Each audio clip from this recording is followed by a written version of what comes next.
السلام علیکم سامعین، کاشان بصیرت یوٹیوب چینل کے پلیٹ فارم پہ کتاب فاطمۃ الزہرا سلام اللہ علیہا طلوع سے غروب تک، اس کتاب کو پڑھتے ہوئے ہم اس وقت پارٹ نمبر 26 اور پیج نمبر ہے 263 جہاں سے ہم پڑھنے کا آغاز کریں گے۔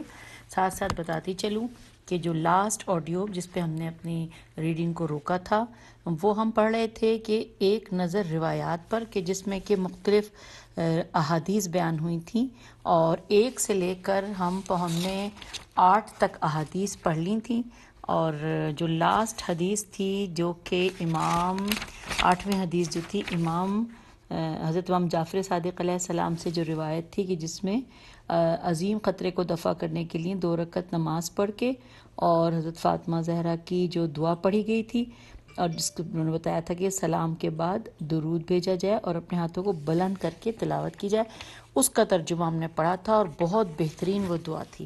اور اب ہم 9ویں حدیث پر آ گئے ہیں، آئیے مل کے پڑھتے ہیں۔ لکھا ہے جناب سید ابن طاؤس نے صفوان سے روایت کی ہے کہ محمد بن علی حلبی جمعے کے دن حضرت امام جعفر صادق علیہ السلام کی بارگاہ میں حاضر ہوئے اور ان کی خدمت میں عرض کیا، اے میرے آقا، اس دن کا سب سے بہترین عمل کون سا ہے، وہ مجھے تعلیم کیجیے۔ حضرت صلی اللہ علیہ وآلہ وسلم نے فرمایا، میں نہیں جانتا کہ وہ شخصیت جو بارگاہ نبوت میں حضرت فاطمہ زہرا سلام اللہ علیہا سے بڑھ کر ہو، اور یہ میں نہیں جانتا کہ جو کچھ حضرت صلی اللہ علیہ وآلہ وسلم نے اس دن کے لیے اپنی بیٹی کو تعلیم کیا ہو، اس سے کوئی عمل بڑھ کر ہو۔ تو حضرت صلی اللہ علیہ وآلہ وسلم نے اپنی بیٹی سے فرمایا، جو شخص جمعے کے دن کو پائے تو وہ غسل کرے اور بارگاہ خدا بندی میں کھڑا ہو جائے اور 4 رکعت نماز 2 کر کے پڑھے۔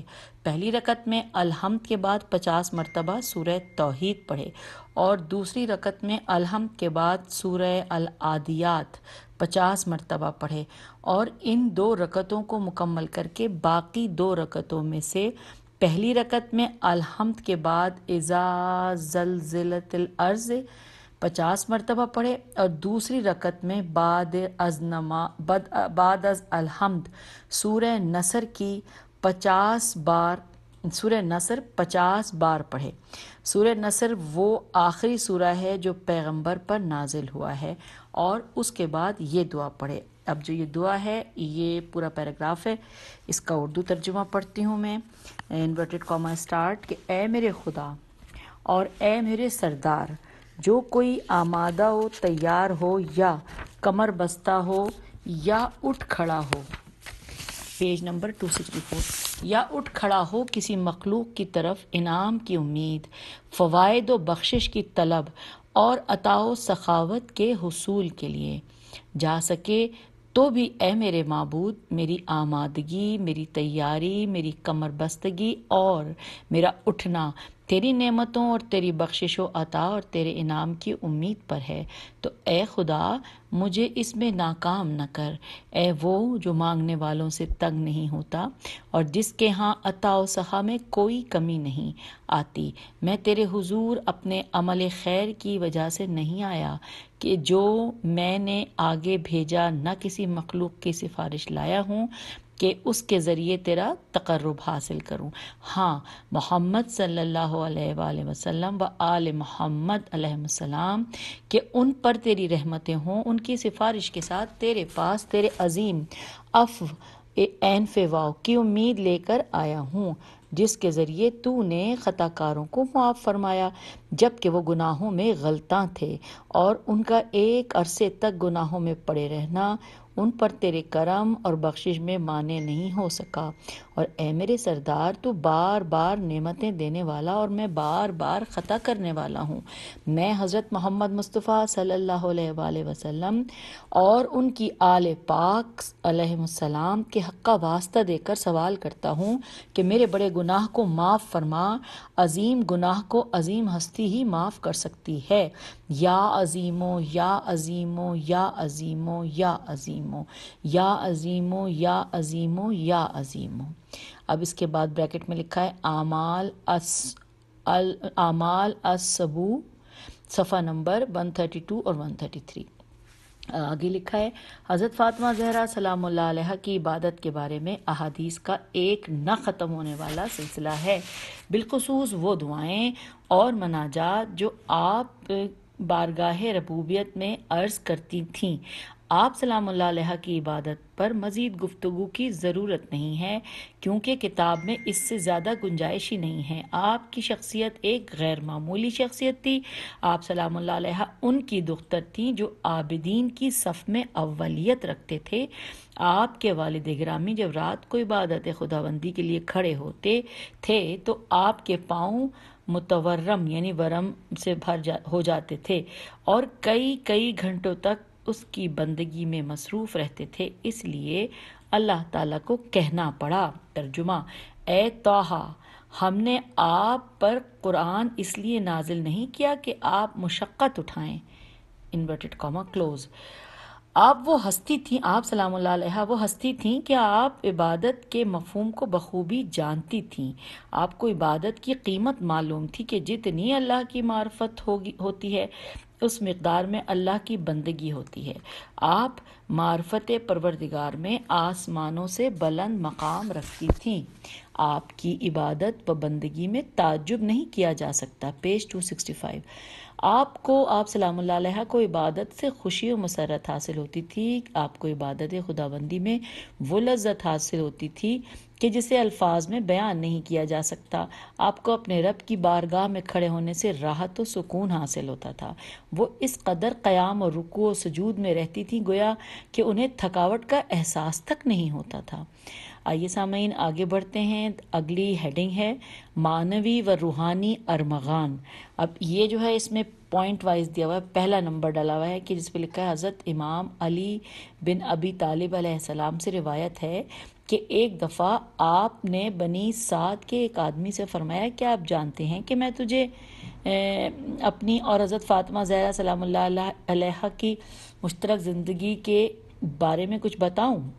اچھا، انہوں نے کہا کیا آپ چاہتے ہیں، سوری میں نے جانتے کہہ دیا تھا، کیا آپ چاہتے ہیں کہ میں اب تجھے اپنی اور فاطمہ زہرا سلام اللہ علیہ کی مشترکہ زندگی کے بارے میں کچھ بتاؤں؟ آپ نے فرمایا حقیقت میں حضرت فاطمہ زہرا سلام اللہ علیہ پیغمبر اکرم صلی اللہ علیہ وآلہ وسلم کی محبوب ترین دختر تھی۔ آپ ان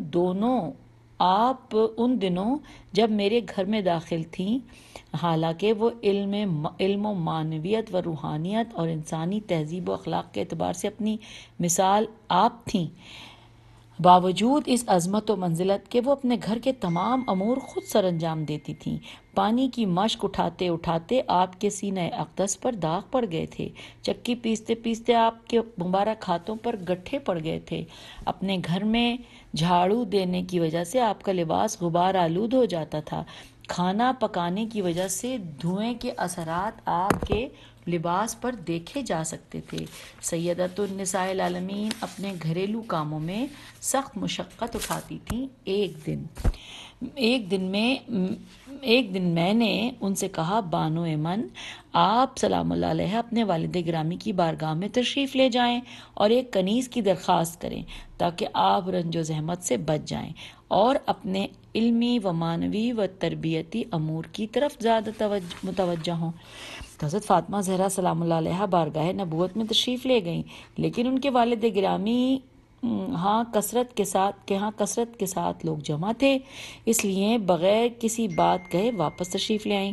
جب پیغمبر گرامی کو معلوم ہوا کہ ان کی دختر فرزانہ ان کے پاس کام کے لیے آئی تھی، آپ دوسرے دن ہمارے ہاں تشریف لے آئے۔ اس وقت ہم سوئے ہوئے تھے۔ سلام کرنے کے بعد ہمارے پاس بیٹھ گئے اور فرمایا فاطمہ جان، کل آپ کس کام کے لیے آئی تھیں اور بغیر کہے واپس چلی گئی؟ آپ نے بات کیوں نہیں کی تھی؟ سوالیہ نشان۔ امام علیہ السلام فرماتے ہیں کہ اس سے پہلے کہ سیدہ بات کرتی میں نے عرض کیا یا رسول اللہ، حقیقت یہ ہے کہ پیج 266 پہ ہم آ گئے۔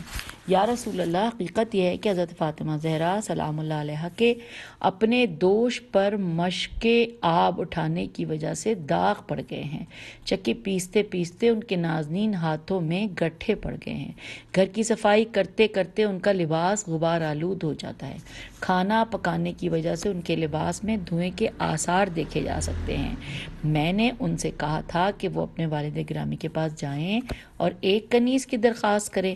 یہ سن کر پیغمبر اکرم صلی اللہ علیہ وآلہ وسلم نے فرمایا، کیا میں تمہیں ایک عمل کی تعلیم نہ دوں کہ وہ تم دونوں کے لیے ہر قسم کے خادم سے بہتر ہے؟ میں نے عرض کیا، یا رسول اللہ، وہ کیا عمل ہے؟ آپ نے فرمایا، جب تم سونے لگو تو مکمل اخلاص اور حضور قلب کے ساتھ 33 مرتبہ سبحان اللہ ہے، 33 مرتبہ الحمدللہ ہے اور 34 مرتبہ اللہ اکبر پڑھیے۔ یہ عمل تمہارے لیے ہر قسم کی خدمت گار سے بہتر و برتر ہے۔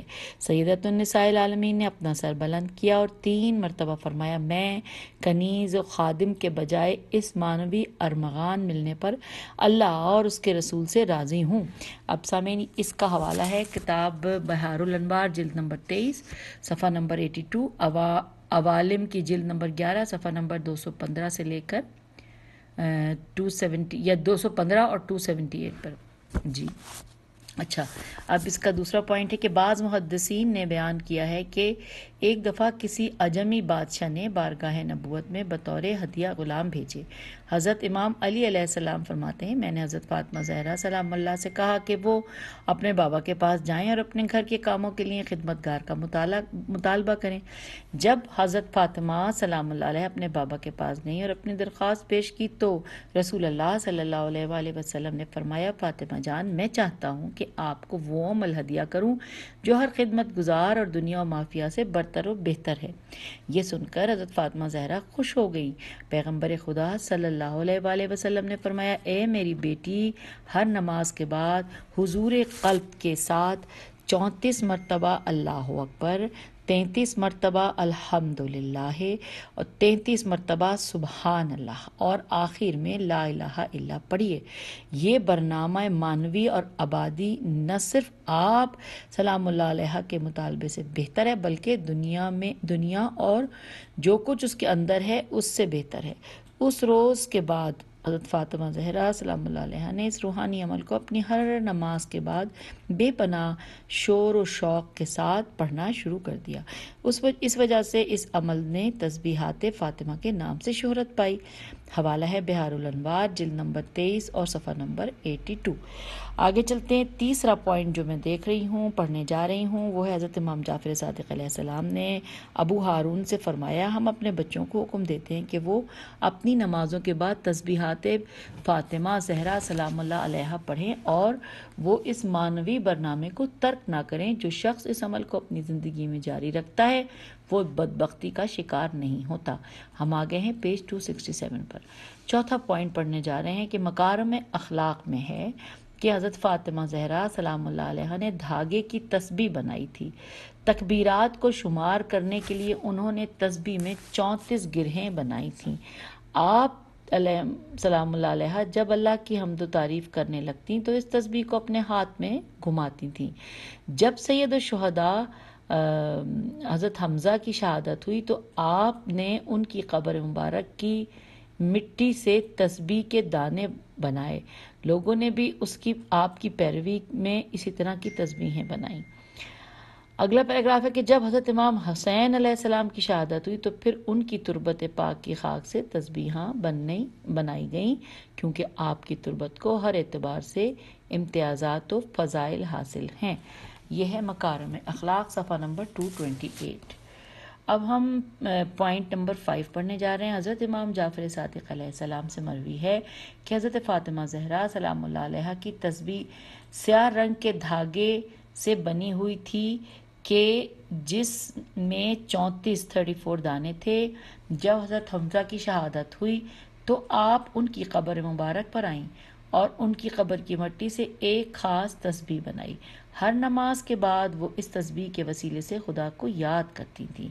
آگے لکھا ہے حضرت امام محمد باقر علیہ السلام کا فرمان ہے، ترجمہ انورٹڈ کاما سٹارٹ، خدا بند تعالیٰ کی تعریف و توصیف اور عبادت حضرت فاطمہ زہرا سلام اللہ علیہا کی تسبیحات سے بڑھ کر کسی چیز سے نہیں کی گئی۔ اگر ان تسبیحات سے کوئی اور چیز افضل ہوتی تو پیغمبر گرامی صلی اللہ علیہ وآلہ وسلم اپنی دختر کو اسی چیز کا تحفہ عطا فرماتے۔ یہ اور انورٹڈ کاما کلوز، اور یہ حوالہ ہے بہار الانوار جلد نمبر 43 صفحہ نمبر 64 اور سفینۃ البحار جلد نمبر 1 صفحہ نمبر 593۔ آئیے آگے چلتے ہیں۔ اگلا ہے 7th پوائنٹ، لکھا ہے حضرت امام جعفر صادق علیہ السلام سے مروی ہے کہ جس کسی نے حضرت فاطمہ زہرا سلام اللہ علیہ کی تسبیحات کے ساتھ اللہ تعالیٰ کی بندگی و ستائش کی تو اس نے اپنے پروردگار کو فراوانی کے ساتھ یاد کیا۔ حضرت فاطمہ زہرا سلام اللہ علیہ کی تسبیح کے بارے میں کثرت کے ساتھ احادیث موجود ہیں اور ان کے فضائل بھی مختلف اقسام کے ہیں۔ بعض روایات میں سب سے پہلے اللہ اکبر، اس کے بعد سبحان اللہ اور آخر میں الحمدللہ مذکور ہے۔ یہی روایت ہمارے فقہا کے نزدیک مشہور و معروف ہے۔ آگے لکھا ہے علامہ مجلسی نے اس ترتیب کے بارے میں مختلف آراء کا مفصل ذکر کیا ہے، جو کہ حوالہ ہمیں ملے گا بہار الانوار جلد نمبر 85 صفحہ نمبر 339 سے۔ اب ہم آگے اور الجواہر جلد نمبر 10 صفحہ نمبر 396 پہ۔ اب ہم آگئے ہیں پیج نمبر 268 پر، اور یہاں پہ جو ہیڈنگز پڑھنے جا رہے ہیں، ہیڈنگ میں ہے 2 شاندار نکات۔ آئیے پڑھتے ہیں۔ لکھا ہے ہم نے جو روایات بیان کی ہیں ان میں سے ایک نکتہ یہ سامنے آیا ہے کہ حضرت سیدۃ النساء العالمین اپنے روحانی اور معنوی فضائل و مناقب اور خاندانی شرافت و عزت کے باوجود امور خانہ داری اور بچوں کی دیکھ بھال، ان کی پرورش و تربیت خود فرماتی تھیں، اور آپ نے اپنے گھریلو مختلف امور اور ازدواجی زندگی کو نہایت ہی مہارت کے ساتھ انجام دیا تھا۔ امیر المومنین حضرت علی علیہ السلام فرماتے ہیں ایک دن پیغمبر اکرم صلی اللہ علیہ وآلہ وسلم ہمارے گھر تشریف لائے تو اس وقت ان کی دختر فرزانہ حضرت فاطمہ زہرا سلام اللہ علیہ چولہے پر کھانا پکا رہی تھیں اور میں دال کو صاف کر رہا تھا یعنی اس سے تنکے اور کنکریاں نکال رہا تھا۔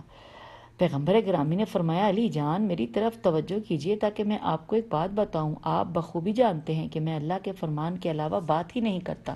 آپ نے فرمایا جو آدمی اپنے گھر کے امور میں اپنی زوجہ کا پیار اور محبت سے ہاتھ بٹائے تو اس کے نامہ اعمال میں اس کے جسم کے بالوں کے برابر 1 سال کی عبادت لکھی جاتی ہیں کہ اس کے تمام دن روزے دار کی حیثیت سے اور اس کی راتیں عبادت خداوندی میں مصروف لکھی جاتی ہیں۔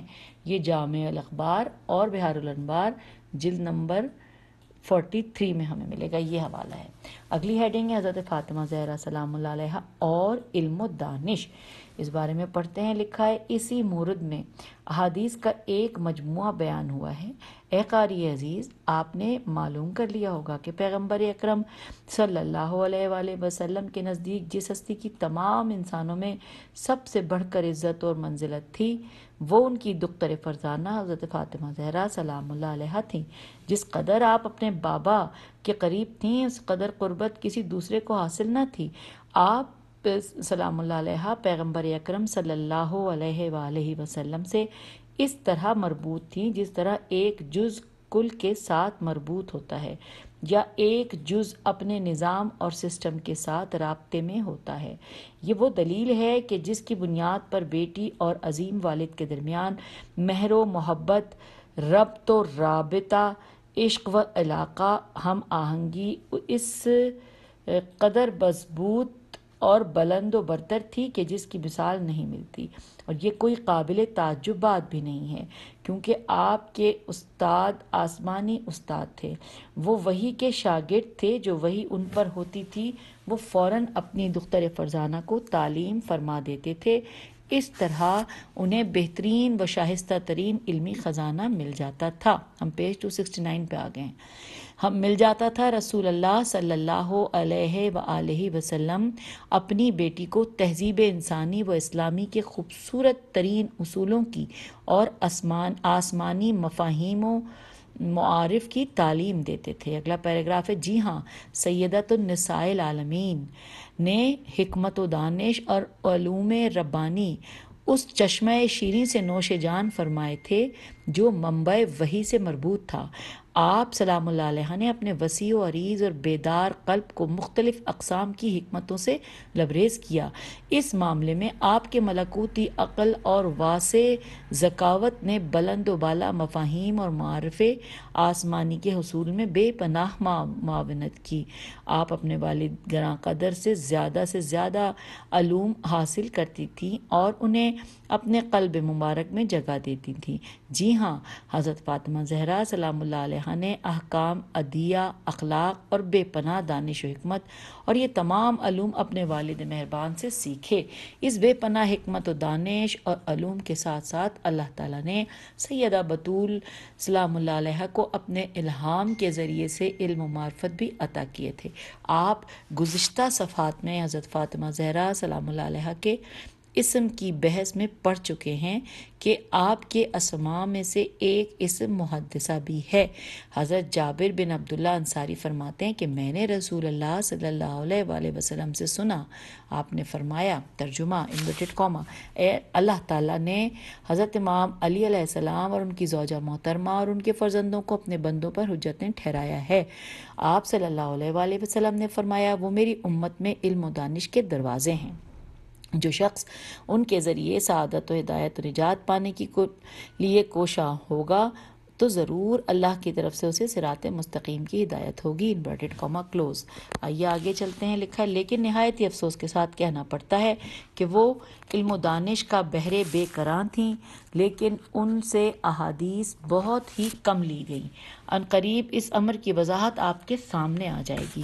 اگر سیدۃ النساء العالمین کی زندگی لمبی ہوتی اور ایک طولانی عرصہ اس دنیا میں زندگی بسر کرتی تو آپ کے پاس فرصت و آزادی بھی ہوتی، ماحول بھی میسر ہوتا، تو آپ سلام اللہ علیہ اس دنیا کو علم و عرفان، دانش و حکمت سے لبریز کر دیتی۔ یہ صرف دعویٰ ہی نہیں بلکہ حقیقت ہے جو لاریب ہے۔ ہم آگئے ہیں پیج 270 پہ۔ ساری زندگی میں دختر پیغمبر صلی اللہ علیہ وآلہ وسلم کو اپنے علم و دانش کے اظہار کے دو مواقع میسر آئے۔ ایک دفعہ جب آپ نے مسجد نبوی میں پرشک و آتشیں اور تاریخ ساز خطبہ دیا تھا جو ہر زمانے اور ہر نسل کے لیے ایک تاریخی یادگار کی حیثیت رکھتا ہے۔ آپ سلام اللہ علیہ کو دوسرا وہ موقع ملا تھا جب آپ صاحب فراش تھیں، مدینہ کی خواتین آپ کے پاس عیادت کے لیے آئیں، آپ نے ان لمحات سے فائدہ اٹھایا اور اس دوران انہیں علم و دانش کے کچھ ابواب یعنی باب کی جمع سکھلائے تھے۔ اس کے بعد آگے لکھا ہے، اے قاری عزیز، اے متلاشی حق و حقیقت، آپ آئندہ صفحات میں پڑھیں گے کہ حضرت فاطمہ زہرا سلام اللہ علیہ کس قدر دانش و حکمت رکھتی تھیں اور آپ کو خطابت و آگاہی پر کس قدر کمال حاصل تھا۔ اگلا پیراگراف ہے کہ حضرت فاطمہ زہرا سلام اللہ علیہ کے بارے میں نہایت ہی تاسف و افسوس کے ساتھ کہنا پڑتا ہے کہ آپ سلام اللہ علیہ کی ملکوتی زندگی بہت ہی کم تھی۔ آپ نے حضرت فاطمہ زہرا سلام اللہ علیہ کی تاریخ ولادت پڑھی ہے، آئندہ صفحات میں ان کی تاریخ شہادت پڑھیں گے۔ آپ کو بخوبی معلوم ہو جائے گا کہ حضرت فاطمہ زہرا سلام اللہ علیہ نے اپنی زندگی کے پورے 20 سال بھی نہیں گزارے تھے کہ اس سے پہلے اس دنیا سے رحلت فرما گئیں۔ اے قاری عزیز، ان اوصاف کے ساتھ آپ کا کیا خیال ہے؟ اگر حضرت فاطمہ زہرا سلام اللہ علیہ اس دنیا میں 50-60 سال زندگی بسر کرتی تو وہ امت اسلامیہ کو فکری اور علمی ثروت سے مالا مال کر دیتی، اور وہ سرمایہ علمی قیامت تک ہر نسل کے لیے کافی ہوتا۔ لیکن کیا ہوا؟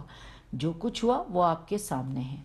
اب یہاں پر اگلی ہیڈنگ آ گئی، سلسلہ احادیث کے نام سے لکھا ہے، اے قاری محترم، اب ہم چند اور وہ احادیث جو سیدۃ النساء العالمین سے روایت کی گئی ہیں وہ آپ کے سامنے پیش کرتے ہیں۔ نمبر 1، تفسیر امام حسن عسکری علیہ السلام میں نقل ہے کہ ایک دفعہ صدیقہ طاہرہ حضرت فاطمہ زہرا سلام اللہ علیہ کی بارگاہ میں ایک عورت حاضر ہوئی۔ اس نے عرض کیا، میری والدہ اس وقت کمزور و ضعیفہ ہیں، انہیں نماز کے دوران فلاں امر میں اشتباہ ہوا ہے، انہوں نے مجھے آپ سلام اللہ علیہ کی بارگاہ میں بھیجا ہے کہ میں آپ سے یہ مسئلہ دریافت کروں۔ صدیقہ طاہرہ سلام اللہ علیہ نے اس عورت کو مسئلہ بتا دیا اور وہ چلی گئی۔ پھر وہ دوسری مرتبہ آپ کے پاس وہی مسئلہ لے کر آئی، آپ نے اسے جواب دیا اور وہ چلی گئی، حتیٰ کہ وہ اس طرح 10 مرتبہ آپ کے پاس آئی اور آپ سلام اللہ علیہ نے ہر بار بغیر کسی تھکاوٹ و الجھن کے اسے جواب دیا۔ ہم پیج 271 پہ آ گئے۔ جواب دیا، آخر کار وہ عورت اپنی اس آمد و رفت اور ایجاد زحمت سے شرمندہ ہوئی اور اس نے آپ کی خدمت میں عرض کیا، اے رسول اللہ کی دختر، میں آپ سلام اللہ علیہ کے لیے زحمت و مشقت کا باعث بنی ہوں، مجھے معاف کر دیجئے۔ آپ سلام اللہ علیہ نے فرمایا، اے میری دوست، تو دیکھ، ایک شخص کو مزدوری کے لیے کہا گیا کہ وہ فلاں بھاری چیز چھت پر لے جائے اور اس کی اجرت 1,00,000 دینار مقرر کی گئی، کیا یہ کام اس آدمی پر سنگین و بھاری ہوگا؟ سوالیہ نشان۔ اس عورت نے جواب دیا، نہیں۔ آپ نے فرمایا، ہر مسئلے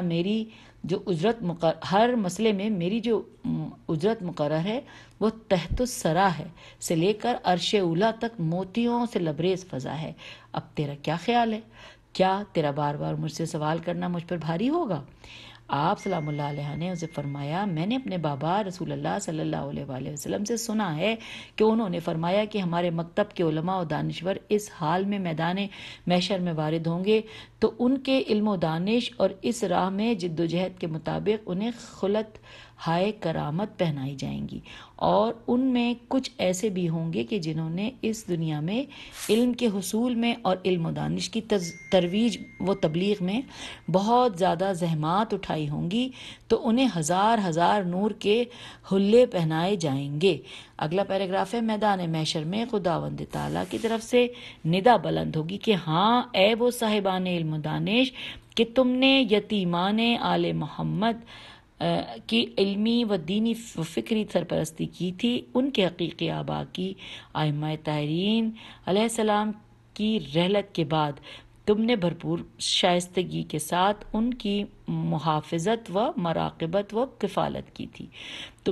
تم نے انہیں دانش و بینش سے لبریز اور شاداب کر دیا تھا۔ جس قدر تم نے انہیں علوم سکھلائے اسی مقدار میں اسی طرح اب بھی انہیں جنت کی نورانی خلعتوں سے آراستہ و پیراستہ کرو۔ اسی وقت یہ علماء ان یتیموں اور اپنے شاگردوں کو ان کے حصول علم کے مطابق اور حسب مراتب خلعت پہنائیں گے، یہاں تک کہ بعض یتیم لاکھ خلعت پا جائیں گے۔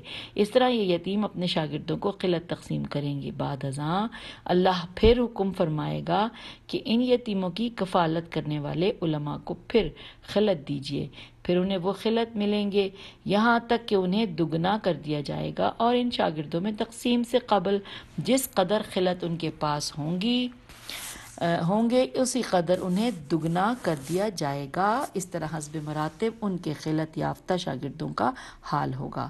اگلا پیراگراف ہے، پھر حضرت فاطمہ زہرا سلام اللہ علیہ نے اس عورت سے فرمایا کہ اے کنیز خدا، ان بہشتی خلعتوں کا ایک دھاگا ان تمام اشیاء جن پر آفتاب چمکتا ہے 1,00,000 مرتبہ افضل اور اعلیٰ ہے۔